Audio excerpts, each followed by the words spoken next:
Welcome to another episode of the Wood Couture podcast. Today it is a very special edition, actually 3-part world exclusive. We have a close encounter with the two founders of ENVI Logis on a one-to-one basis and then hearing their views combined. First up is Noelle Homsy. Welcome to the show, Noelle. Thank you, Filippo, for having me. For people that don't know Noelle, apart from being beautiful, she has a degree in architecture, a master degree in engineering, and nothing less than an MBA from INSEAD. Multiple experiences in architecture, engineering, hospitality, consultancy. Last but not least, she's now an entrepreneur. So we want to know everything about her. So Noelle, we are very curious. Take us through where the journey started. Where is Noelle from and your background? I'm already blushing because of the intro that you made. Thank you for that. So I was born in Beirut. I had a very, very nice childhood. I grew up in a tight-knit family of 4. So I have a brother who lives here in the UAE. I'm fortunate for that.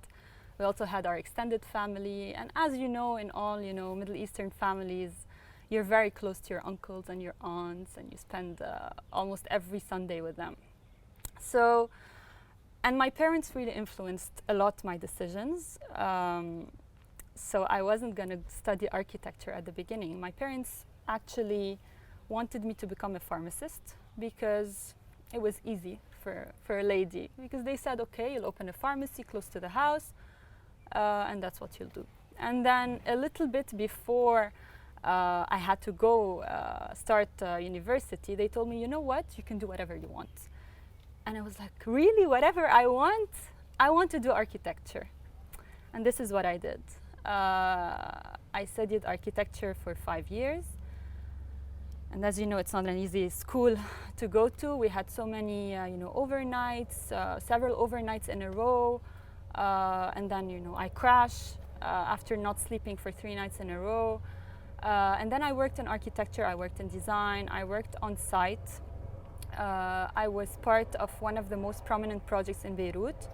I was on site coordinating, laborers, over 400 laborers, and I was one of few women back then because it's a very, male-dominated industry. After that, during that time, I was doing a master's in engineering management at the American University in Beirut. And I liked the dispute part of it, the dispute resolution when it comes to disputes between contractors, consultants, owners. And I decided to go and do a summer program in Harvard. It was about organizational dispute resolution. It was a very rewarding experience. I got to travel all around the US over a summer. And then I came back to Beirut and I joined a company in their claims and contracts department. So I looked at huge arbitration cases, claims, lots of disputes around the region. And I remember that our main focus at the time was to shift people's views. It was more about psychology than actually, solving or writing down the claim. We were trying to move them towards mediation and amicable settlement, and it's not an easy task to do when there's like millions of dollars at stake, and people come with all their frustration, and it's like you're their lawyer, but from a technical point of view. After that, actually throughout my architecture career and even while I was doing claims and contracts, I was so passionate about hospitality and hotels. I always wanted to design my own hotel on a Greek island and retire there, my own small boutique hotel. And I was like, okay, this is my chance to shift careers, to go into hospitality. And I said, what's the best way to shift careers? It's usually an MBA, right? You do an MBA for a year or two to buffer, to level the play field, let's say, and then you do whatever you want. And so I got into INSEAD. It was, I don't know, even words cannot express. It was the best year of my life. That was in 2017. such an eye-opening experience being in a class with 80 nationalities of people from all walks of life. You know, you had medical doctors, you had Olympic athletes, you had dancers, performers, anything. Of course, you had consultants. Anything you can think of, you had in this class. And you can imagine how rich the discussions were over any topic related to business, related to ethics, related to philosophy, life itself. Such an enriching experience. And then it was my chance to go in the hospitality world. I joined Shaza Hotels here in Dubai in the development team. It was a great experience. I learned a lot.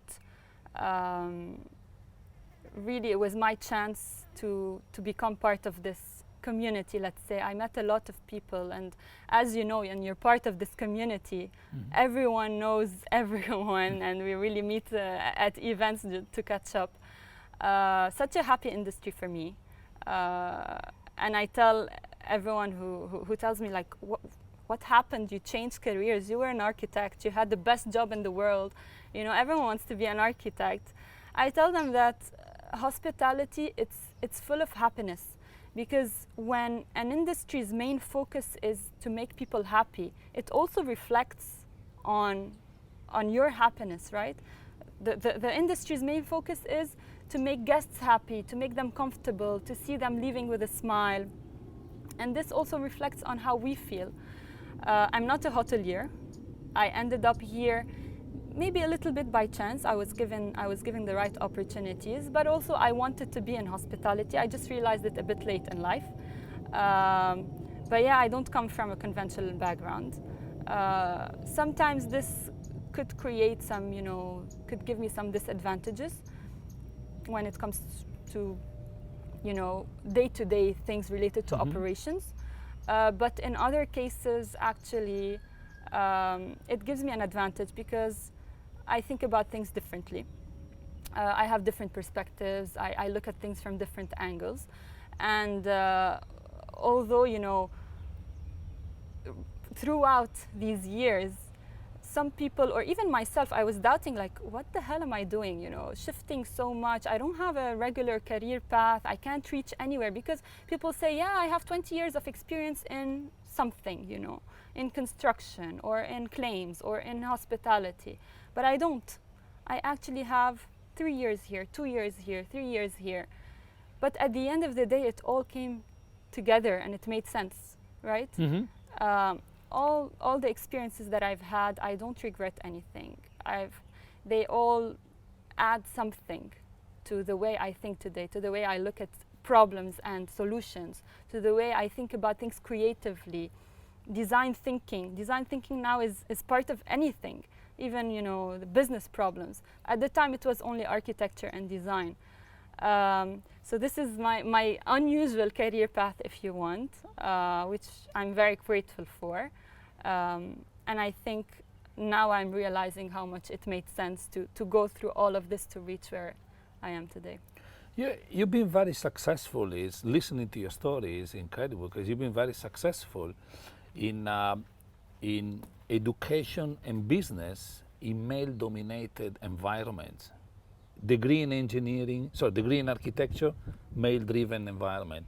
Engineering master degree, male-driven environment.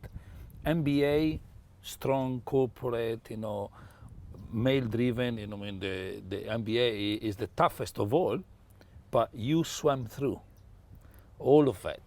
What kept you going? I know I mentioned the male dominating industry when I was on site, because it felt that way. But other than this experience, I never think about who's around me. I never think about, oh, they're all men, where are the women? Am I the only one? Maybe I'm in the wrong place. Not really, because as I said, I have a brother, and ever since I can remember, there was never a difference between how we were treated, between how we were raised, the opportunities we were given, the education we were given. So I never thought about any difference between a man and a woman. So this, maybe fortunately, this never pulled me back from trying to reach where I want to reach. And I know I might not have, the views that everyone like to hear, not the politically correct views. I actually don't like this topic a lot, the gender balance, gender equality topic, because sometimes I offend people. You tell the truth. Right? I tell the truth. I mean, it also reflects my background, right? Because I never experienced discrimination. That's why I don't like this topic, and I feel it's irrelevant in today's time. And I feel it's actually, when it's pushed to the extreme, of course you need to push to the extreme to adjust to reach a balance, but I feel we're past this. We're past pushing to the extreme today. And I feel staying there where it's really pushing the quotas, pushing for women leadership in a fake way, let's say, if these are the right words to use, it's actually doing bad to women nowadays. I don't want to feel, and I'm sure many of other women are also in the same position, I don't want to feel that I was given more opportunities than I actually deserve. I don't want to feel positive discrimination because I'm a woman or because I'm an Arab woman. That's actually another layer that you add to here in the region. Because I really, and I genuinely believe that I am, or I did all the hard work and I worked on myself enough to deserve getting into INSEA, to deserve getting this job, or to deserve being a founder today. And it's not because I'm a woman, and it's not because I'm Arab. It's because I put the right work. It's because I surrounded myself with the right people. I partnered with the right people. I got the right opinions, and that's it. And we don't need to justify, and we don't need to push artificially women to be in positions that maybe they don't want to be in. Why don't we ask them what they want? Maybe they don't want to be CEOs. Maybe they don't want to be in C-suite positions. Maybe they want to focus on other things in life. And this is okay. And this is maybe a harder job than being a CEO. And it's totally fine. Throughout your journey, obviously education, work, and family, has there been a hero or a role model or a mentor that you always look up or you talk to when you want an advice? There is not one role model in everything. So I try to find something that I admire in every person. So of course I refer to my mother when it's something related to family, when it's something related to relationships. I refer to someone else when it's something related to how to do business in this world. So I refer to another person when it comes to networking or public speaking, or so I don't really think, or maybe I haven't found someone that has it all today. Maybe I will, but because I want to get the best out of everyone, out of anyone, I find what I really admire in this person and try to seek advice and guidance from regarding this topic or this thing. For people that don't know you, what's a habit that you have that people don't know about you, or something very unusual about you? It's difficult to find something unusual because my life has been pretty, usual for the past few years. Something maybe not unusual, but I always have a trip planned. And the way I plan trips, you don't want to see my Excel sheets. Right. I plan, these are not work trips, not business trips. These are personal leisure trips. I plan them by day, by hour, by half hour, with the breaks, with the parking lot where we're going to find, if we're doing a road trip, for example. This could be, and I always have a trip planned, because I always try to, look forward to something, even if it's in a year time. COVID was hard for me because of that, because I didn't know when borders are going to open. I wanted to look forward to something, and there was no date, But I think this is a bit unusual to my friends who are usually, very spontaneous. They book a flight without a hotel even, and then they go and discover. I cannot do that. I'm a super planner. And I'm trying to change that because I'm realizing, but I always forget that you cannot plan everything, and there are lots of unknowns that come along the way. And if you can't follow your plan and you've worked so long and so much on it, it frustrates you. And If I take you back before education, have you planned your life at that time? zero. So where this come from, this urgency and needs of planning? I don't know.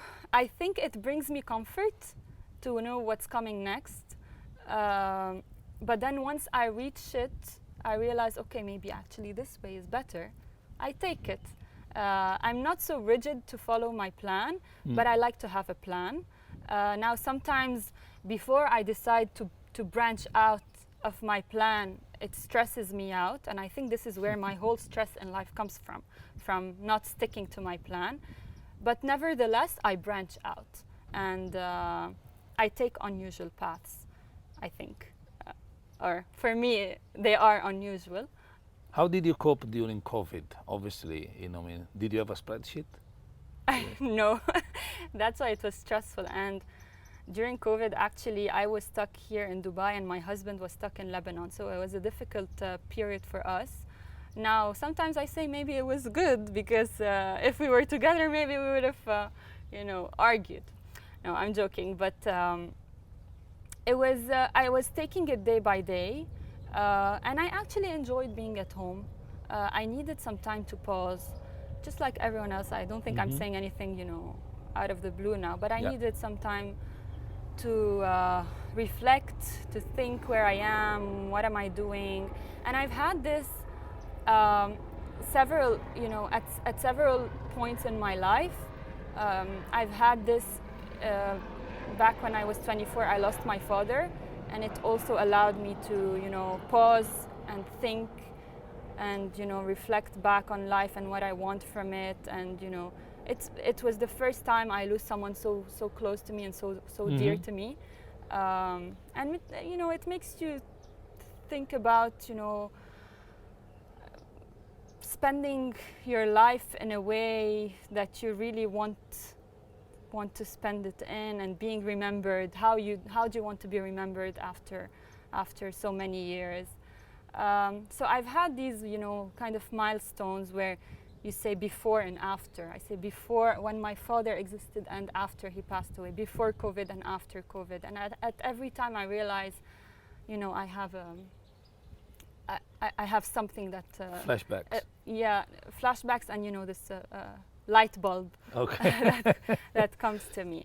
And I think we need this, and if it doesn't come from externally, like COVID or the passing of someone, I think you need to schedule those pausing and reflection times to kind of recalibrate where you are. Think whether what you're doing is what you want to do actually, or you were just driven by the current and you ended up in a place where it doesn't make you happy.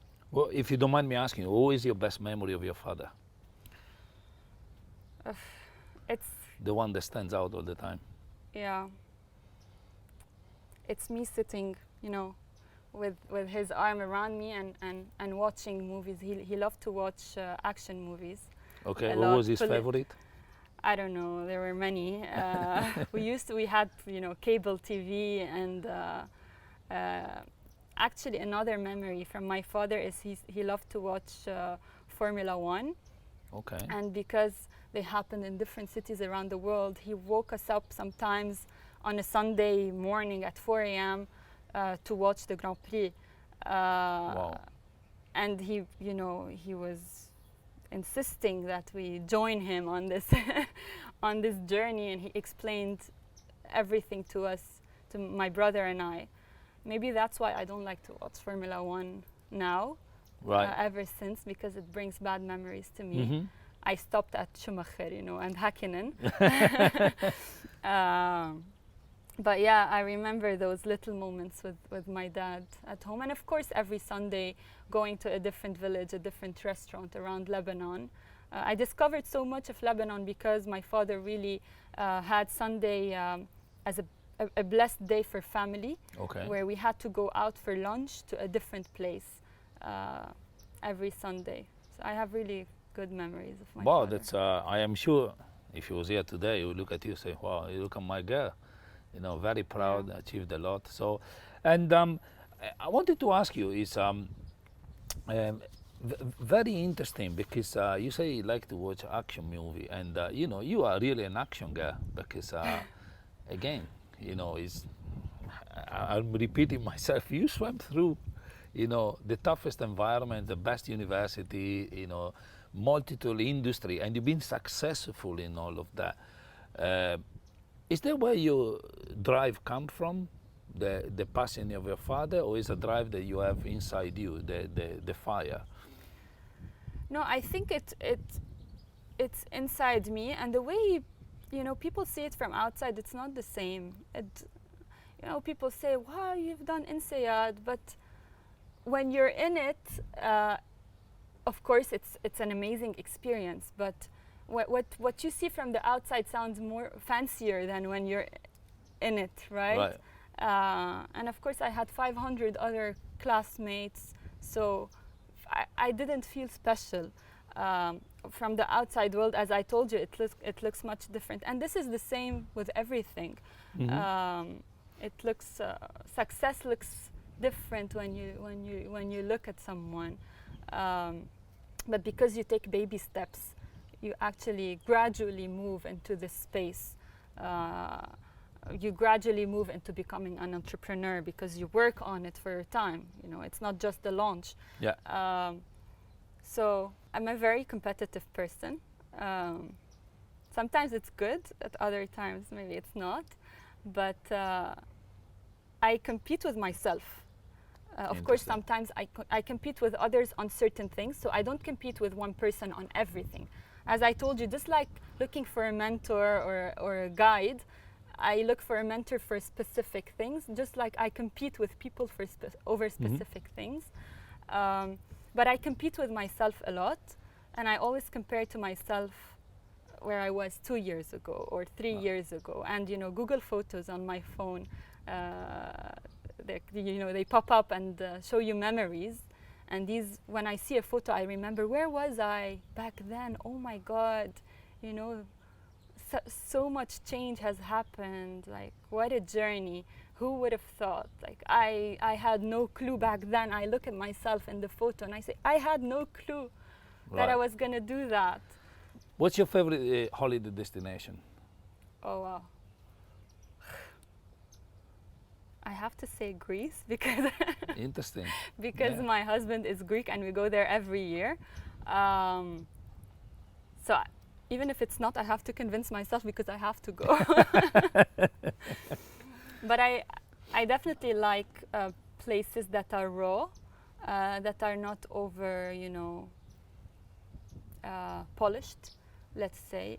I like to be out in nature. I mean, it's you can see where I'm going, but I like to be connected to the environment.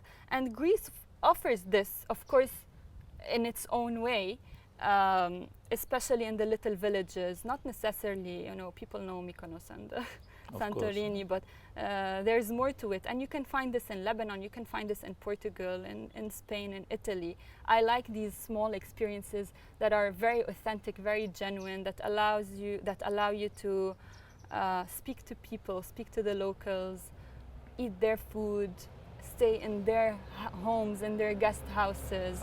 There's little, you know, moments that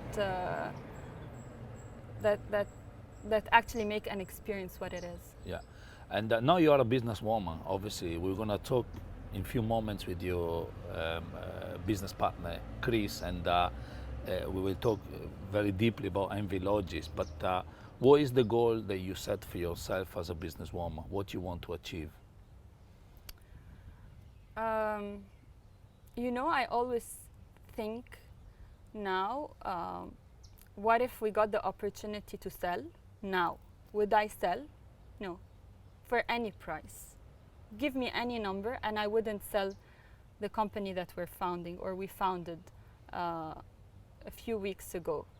And this reinforces the fact that I'm not doing it as a business. I'm doing it maybe, I don't know if it's to prove something to myself or to set standards or to be remembered that I created something. I think it's a combination of all three. I want to create something for the industry. I want to create something for the region, and I want to be remembered for that. And as I told you, it's not about creating a successful business and exiting. Now, of course, every business at some point there's an exit. But as I told you, now I don't want to think about the exit at all. Right. So, as you know, the final magic question that we ask everybody, and considering that you already told us your desire, so if I put a massive white canvas on the top of Burj Khalifa, what message would you write on that? It's not related to business. It's related to a mantra that I live by. If you can be anyone, be kind. And I think being kind can take you to so many places with so many people, because you can reach the hearts of people, and these people can offer you what you lack. They can offer you maybe guidance, expertise, support, but you have to be kind first. And being kind is not, telling people they're beautiful or their clothes are nice or, you're happy to see them. It's genuinely being kind. Just like you're kind to people, you should also be kind to your environment, to the animals, to the places that you visit. So kindness can really take you to places. Dear Noelle, I can comfortably say you've been very kind with us, and thank you very much. Thank you for being on the having podcast. Thank you so much.